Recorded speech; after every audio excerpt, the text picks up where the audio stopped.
శ్రీరామ జయం. ఇంటిలో వాస్తుశాస్త్ర నియమాలకు లోబడి గృహ బలం అనుకూలంగా మారాలి అంటే మొక్కల పెంపకం తప్పనిసరి. తెలిసి తెలియక ఇంటిలో ఎన్నో దోషాలుంటాయి.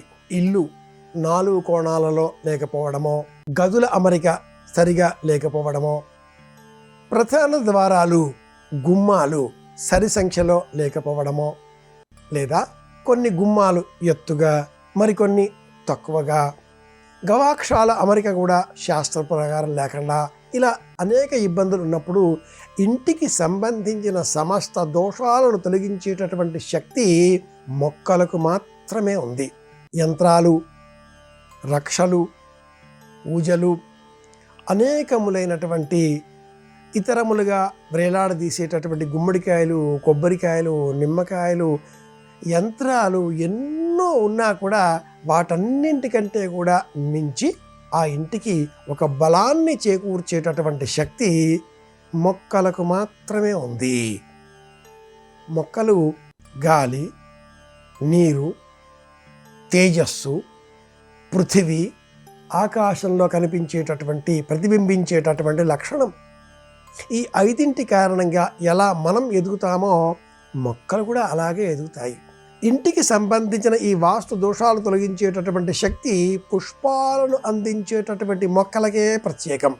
నిమ్మ, గులాబీ ఇలాంటి పుష్పాలు లేక పళ్ళు అందించేటటువంటి జాతులలో కూడా ముళ్ళు ఉన్నప్పటికీ ఈ రెండింటికి మినహాయింపు ఉంది. ఇంటి ప్రాంగణంలో పెంచుకోకూడని మొక్కలలో ముఖ్యంగా ఈనాటి కాలంలో అనేకులు వివిధములుగా లభించేటటువంటి క్రోటన్లు, కాక్టస్ అన్న పేరిట ఉండేటటువంటి ముండ్ల చెట్లను పెంచుకుంటూ ఉంటారు. వాటిని ఇంటిలో పెంచుకొనకూడదు.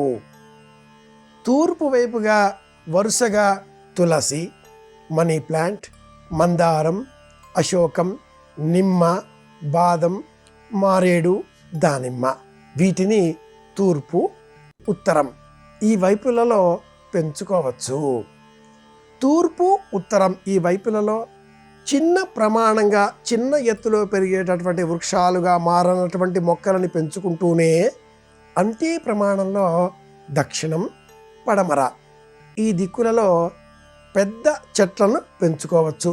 మొక్కలు పెంచితే మహావృక్షాలుగా మారేటటువంటి వాటిని పెంచుకోవచ్చు.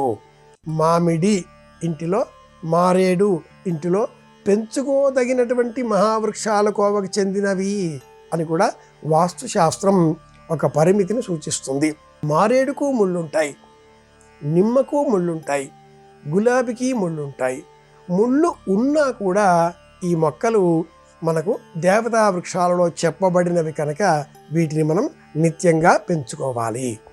ఇంటి ప్రాంగణంలో పెంచుకోకూడనివి కానీ పెరడు ఒకవేళ ఉండి ఆ పెరటిలో బావి కూడా ఉన్న ఎడల అక్కడ పెంచుకోవలసినటువంటి వాటిల్లో కూడా కొన్ని ప్రత్యేకమైన మొక్కలు ఉంటాయి. కొబ్బరి, అరటి, నారాయణ చెట్లు, గన్నేరు చెట్లు ఇవి ఇంటికి వీలైనంత దూరంగా పెరడు ఉండి ఆ పెరడులో పడమర వైపు వాయువ్యం, నైరుతి ఈ మధ్య భాగంలో పెంచుకోవచ్చు. సంపూర్ణంగా నైరుతి దిగ్భాగంలో మట్టుకు ఏ విధమైనటువంటి వృక్షాలు కూడా పెంచకూడదు అంటూ ప్రమాణం తెలియజేస్తుంది. ఇంటికి ఎదరగా కానీ ఇంటికి ఆనుకొని కానీ చింత, మర్రి, మేడి, జువ్వి, విప్ప, రాగి ఇలాంటి చెట్లు ఉండకూడదు. ఇవి మహావృక్షాలు.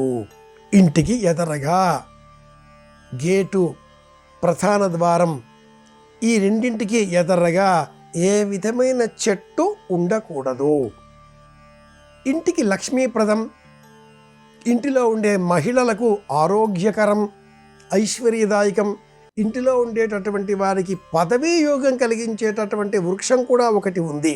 ఇంటికి ఆగ్నేయ దిగ్భాగంలో వేప చెట్టు పెంచినట్లయితే వేప మొక్కను నాటి చెట్టు మహావృక్షంగా మారే విధంగా ఏర్పాట్లు చేస్తూ ఇంటికి మించకుండా నియంత్రిస్తూ పెంచుకుంటే ఆ ఇంట్లో ఉండేవారికి తప్పక పదవీ యోగం, సాక్షాత్తు పార్వతీదేవికి ప్రతీక ఈ వేప చెట్టు అంటుంది శాస్త్రం.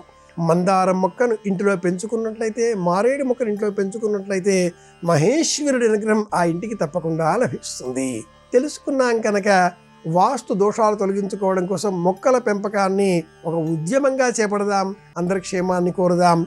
మళ్ళీ కలుసుకుందాం. శ్రీరామ జయం.